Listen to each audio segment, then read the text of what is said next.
All right, in this section, we're talking about area of rectangles and triangles. It's something you guys have been doing for a long time. So this is really just a good refresher. Area is length times width, which in variables would be A equals L times W.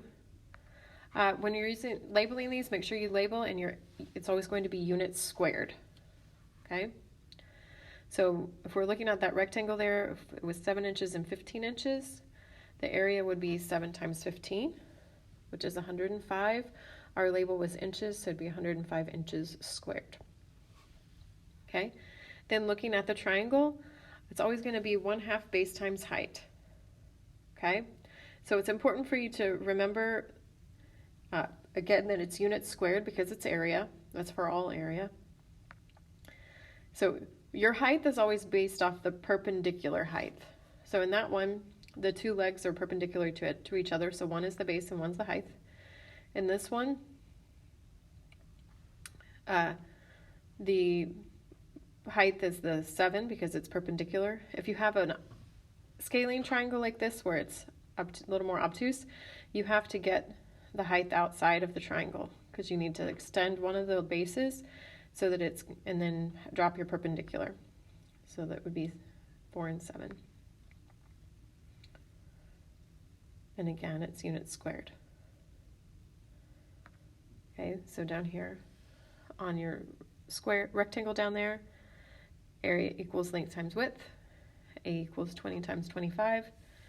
And this is the type of work that we would expect to see on your test. You're going to have to write the equation you're using, plug in the numbers, and then the rest of it can be done on your calculator. Okay. On this one where they're asking us to find the area again, just like the example up above, this is more of a scaling triangle. To get our height, we're going to have to drop a perpendicular.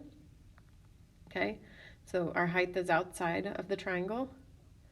If we check those links, again, our formula is area equals 1/2 base times height. We can count those links just on the graph because they are vertical and horizontal, which makes it easy to do. We don't end up having to use the distance formula on that one. Okay, and then lastly, when you have the area of a polygon, you're just going to break it into simpler shapes so it's easier to do. And then you're going to find the area of each of the shapes and add them together. So on this example over here, we could draw a line there and split it into those two rectangles. Or we have the option of putting our line there and having those two rectangles. Either way, you should end up with the same answer.